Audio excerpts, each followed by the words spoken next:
Hey, this is Zach Log the Great, and I am here tonight with my friend Nate. Yo. And Travis. Hello, everyone. And we are getting together tonight to talk about Thomas Hardy's poem, Drummer Hodge. Before we get to that, I did want to say, as usual, if you like my work, if you like what I do and want to support my channel, you can go to subscribestar.com /Zachlog-the-great, and you are going to find, and you'll find a link in the description. I also wanted to say, not like usual, thank you to Bookmark from Social Galactic for recommending this poem. I ended up enjoying it a lot more than I thought I would at first, and so thank you. That was a good pick, and hopefully this will make for a good discussion. So, Travis has volunteered to read the poem for us tonight. So I'm going to get that up on the screen, and he is going to be our narrator.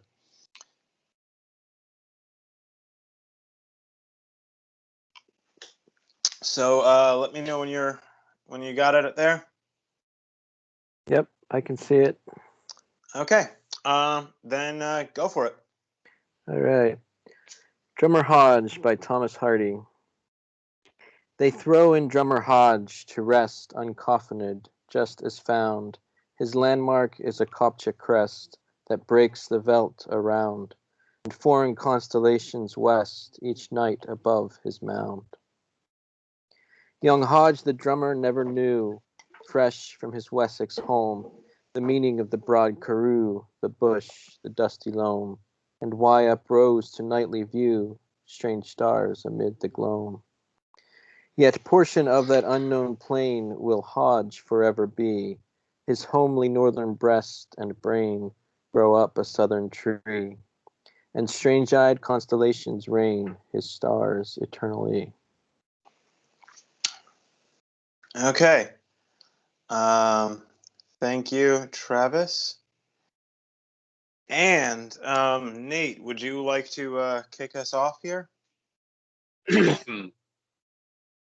I don't know how many there are, but this, I've read a few different things. I think we discussed a couple of them. But, about the whole young, relatively ignorant person dies far from home is an interesting genre to me because it always plucks at you. I told you this when we were texting back and forth, setting everything up, that reading this just reminded me so much of Little Joe the Wrangler. It's an old country song I got by Marty Robbins and a couple others. Basically, it's this little kid who shows up in this cow camp and says, "Hey, I ran away from home because my stepmom's treating me like crap. Can y'all give me a job?" And so they put him wrangling horses. Well, one night there's a big stampede. He mounts the fastest horse and tries to turn him. And eventually they get the cows under control, but they realize Joe's missing. They find him dead in a wash the next morning because in the darkness, this super fast horse had run off the edge of this thing, fallen 20 feet and broke both their necks. And it's just, they talk about how the kid was a hard worker and he was a good kid. And, it was just really sad. And they call him their little Texas stray. And, I feel like young Hodge, the drummer, and, little Joe, the Wrangler, were kind of two parts of the same question. How many of these, plucky young folk left home and never made it back for one reason or another? They're kind of the unknown stories of, our expansion in history.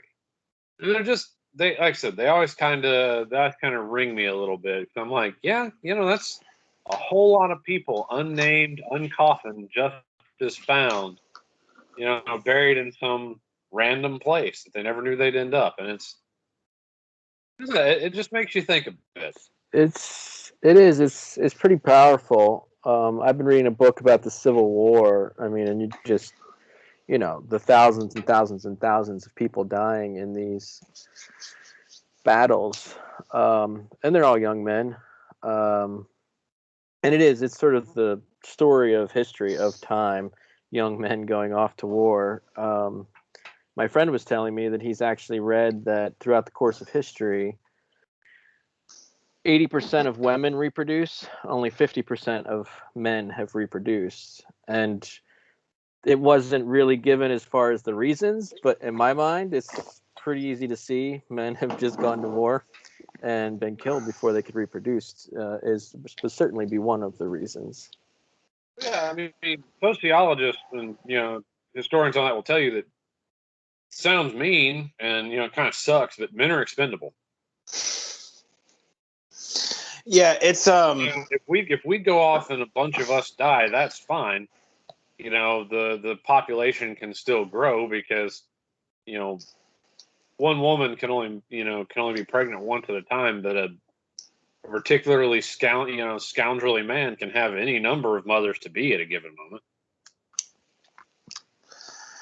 So so to put this poem in historical context, this is Thomas Hardy wrote this about the Boer War in South Africa. Basically, if I understand that correctly, the English were fighting the Dutch for control of the territory. Germans fighting the Germans. They were fighting the Afrikaans. They really, or the Afrikaans. I didn't really figure out how to pronounce that. Oh, they've been there long enough that they were kind of their own. Yeah, they were rooted in the Dutch, but they were their own thing. Okay, fair enough. But yeah, and this is about the Boer War, and drummer Hodge, a military drummer, keeps the troops marching in time. Was a casualty, and was sent there from England. Didn't really know why, and ended up being buried uncoffined, as it says, a casualty in this war. And I didn't really plan this because the poem was recorded a couple months back, but I didn't think about it until tonight. But the timing of this discussion with this poem is kind of interesting because the United States is now withdrawing our troops, has withdrawn our troops, and may or may not get more of our people out of Afghanistan, and closing off this, basically 2 decades war. And you're looking like, okay, why were we there? What was any of this for? And it's and there were a lot of drummer Hodges, a lot of American drummer Hodges that ended up probably not planted over there, but killed over there. And it's or never really came home. That's another thing I missed. But and so it's interesting, the context of our time. And I may have I think I did say this before. When this whole thing was spinning up in 2001, 2002, I was kind of like, okay, yeah, go, we need to do this. I regret that now, and my best defense is I was basically a kid, and I didn't really know that much.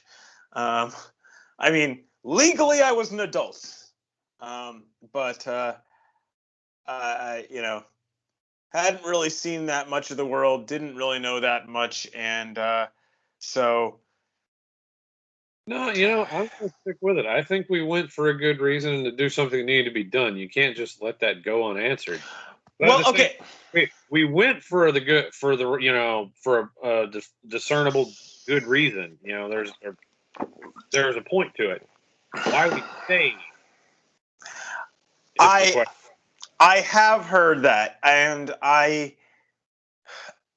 not sure I'd go for that these days, but like that's at least defensible. Okay, this guy did something very horrible to us. We got to get him. Okay, cool.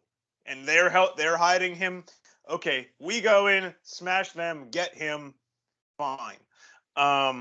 But yeah, like, what were we staying for? What were we trying? And Well, it's something I've said before. You either go in with the will and the preparedness to colonize these people, and spend 5 or 6 generations over there, teaching them how to be civilized, or you go in there, blast, smash, do what you're there to do, roll out. Don't try and stick around and change things for less than one lifetime. Okay, so there's one more thing about that I want to say, and then I'd like to steer us back to the poem itself. But like, the other thing is over there, like, okay, the Taliban aren't great people. I'm not the biggest fan. In their defense, the Taliban did not like systematic rape of little boys. And the Taliban said, no, you can't do that. And in order to placate our allies, we're like, okay, we'll let you do that while we're there. And it's like what's the guy's names? The British comedians.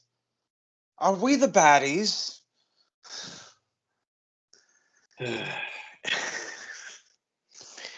Anyway, could you give me a little before you move on to the poem? Could you give me a little actual context of what you're referring to? Oh gosh, it's called Baka Bazi or something like that, and it's basically systematic sexual slavery of little boys in the area. And similar to the Greeks. By a certain sect of individuals in Afghanistan, you're saying? Yeah, and I don't know enough about the actual practice then to compare it, but like right. This was way back then, but like this is pretty awful. And again, you don't have. I'm not saying I'm a big fan of theirs, but the Taliban said, no, we're not letting that go on. And then the U.S. came in, and basically U.S. soldiers who found out about this, or some even directly witnessed some of this, were told, no, well, these guys are our allies, so we're gonna let them be. Yeah, okay. Being allies with someone doesn't mean you accept every single shitty thing. I'm sorry, every single thing they do. I'm kind of the opinion that yes, like the Indians trying to explain that that's not Indians explaining that we have this tradition where we burn widows, and the British saying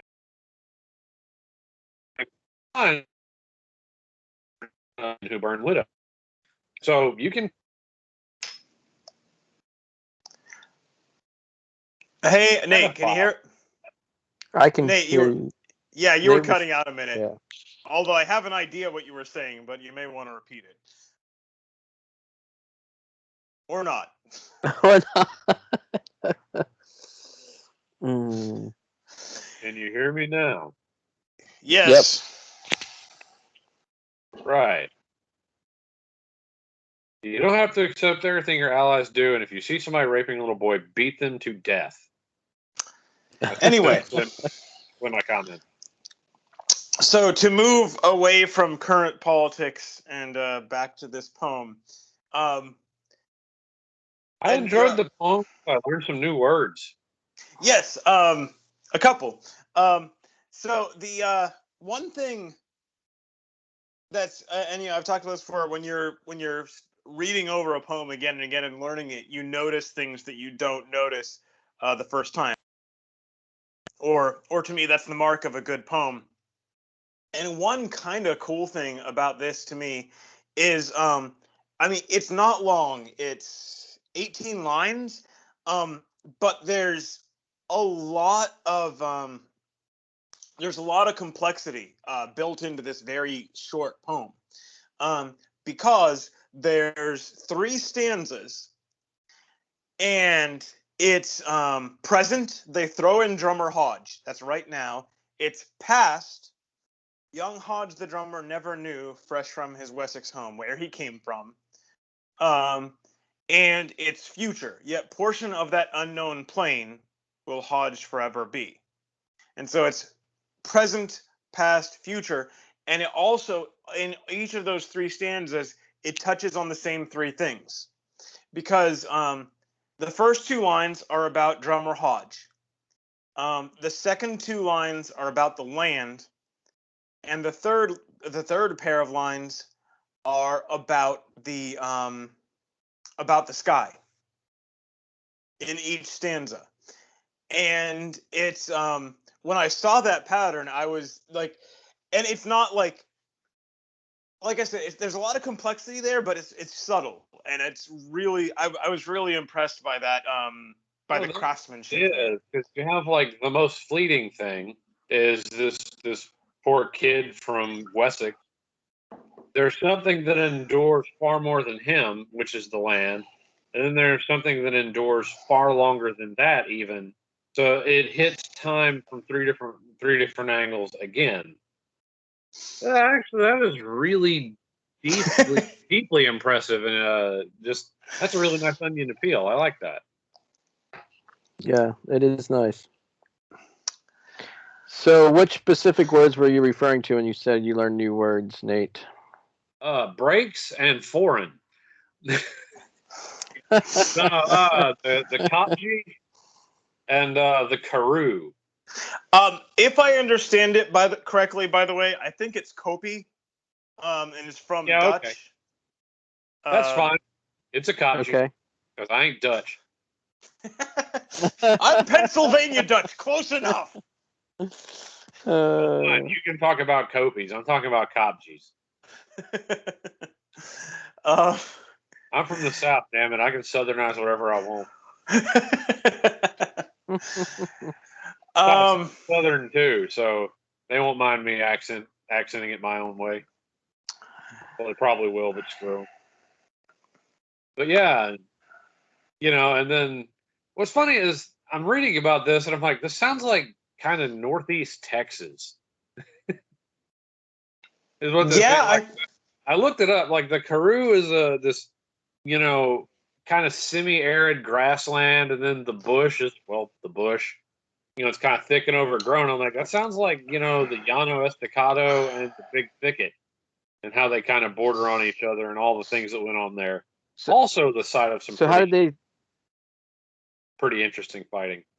How did they describe Karoo? Is that actually the name of the region? Semi-arid grassland. Okay. So it's a kind of landscape, not a particular place. Yeah. Although it's a kind of landscape. It's rather a region. It mentioned it was like it's this type of sort of savanna type grassland, but it's a specific sort of region of this. So like, you'd have, like I mentioned, like the Llano Estacado or, Texas Caprock country. It's all a sort of, biome, but then there's this specific instance of that biome. Right. And this actually, I did this at pretty close to, I don't know if they were right next to each other, but I did this pretty close to Chesterton's poem, The English Graves. And Nate, we talked about that one, right? Or was that with Chris? It might have been with Chris. I don't remember the English Graves. It was with now I might have to find wait, where is that? Sorry, I'm kind of curious about this now. Who was with me on that? Because it was Pinkerton's Ghosts, and Was probably me. oh, Anyway. you remember him? Oh yeah, no. Yeah, I discussed this one with. Yeah. Yeah, the English. Yeah, but I did this about the same time as the English Graves, and it's a similar kind of theme, a similar kind of idea. It's like, we've got. Disagree. What's that?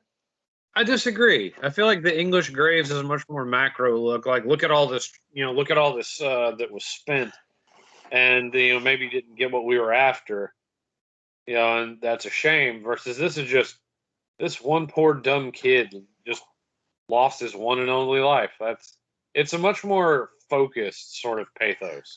Right. This one is very particular, very specific to this one person. That one is, look at it's attributed to Stalin. I don't know if it was him, but one death is a tragedy, a million deaths is a statistic, kind of thing.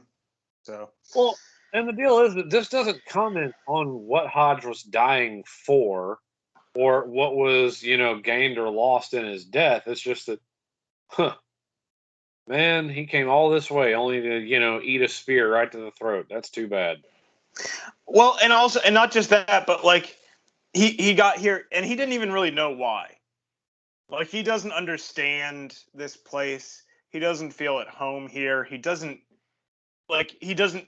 there's no cause that motivates him about this place. He's from Wessex. That's what he cares about. And yet he gets here and dies and doesn't even really know why. And yeah, it's given my mood concerning other matters, I'm kind of wishing I had picked a different poem to come up tonight, but I wasn't in that mood then when we chose this poem to talk about tonight. I was already frustrated enough. Now I add talking about this on top of it. Talking about death and sad, lost life, and this ignorant sacrifice. It doesn't make you feel all sprightly. You don't want to. You don't want to dance a little jig. Well, I can't dance a little jig very well at the moment. I may never again. You got to do clogging, man. It's on your heels. That might be a solution. Speaking of the Dutch, but yeah, just like I said, I really enjoyed you pointing out that structure, because I hadn't seen that, and so I enjoyed kind of what it was about, and like I said, I sort of just for some reason, the last remaining emo parts of my brain really sort of appreciate this particular sort of little niche of art, fiction and poetry and songs. But yeah, seeing that it's actually extremely well constructed is also nice. We seem to have lost Travis. I hope I'll try contacting him by other means and see if we're getting him back. They throw in Travis. I hope not. From the call, disconnected. Justice found. His timestamp is 20 minutes. Okay. But yeah, and it's like,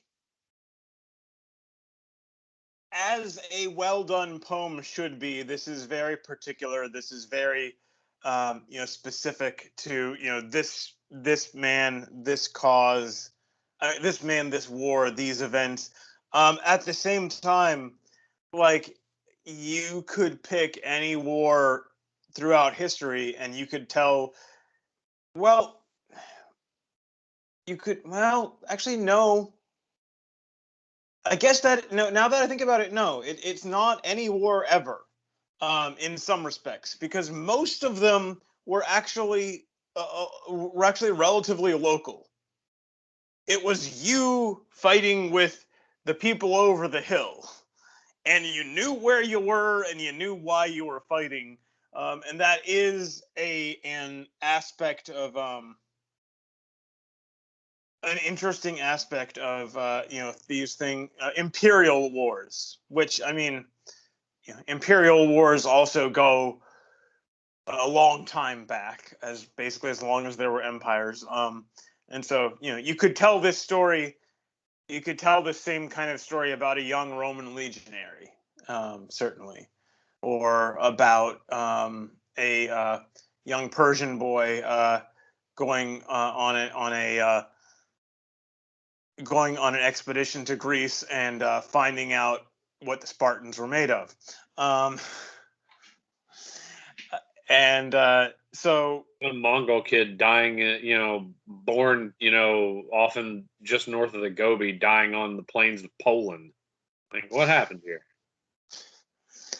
Or Mongol girl, actually. They were very progressive. Moving their way across Europe, but whatever. Progressing their way across most of Eurasia. It was their Asia at that point.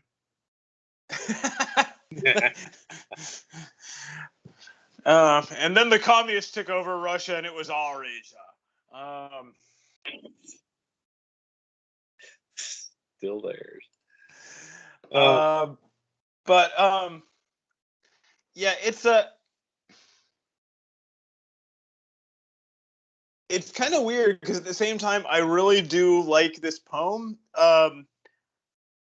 but I don't feel like besides pointing out, like I said, just that the very carefully crafted structure there, which I still find impressive, just really impressive.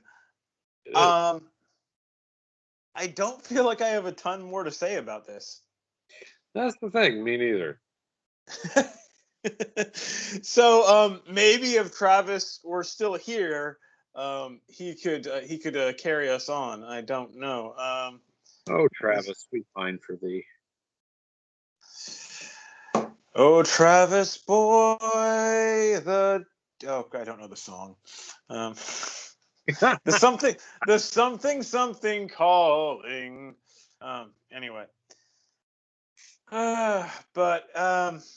Yeah, I actually, I mean, I really do like this poem. I enjoyed it a lot. I'm glad it was recommended to me. I don't feel like I have a ton more to say about it other than, like I said, connecting it to, what's going on, what we're experiencing in the same sense of, okay, why?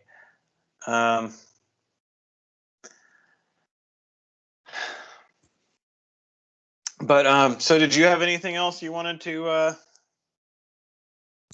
No, I don't believe it did. Okay, well, looks like it's going to be a short one tonight. Thank you for joining me, Nate. Thank you, Travis, for joining us for most of it. And we will talk to you later. Yep, y'all have a good night.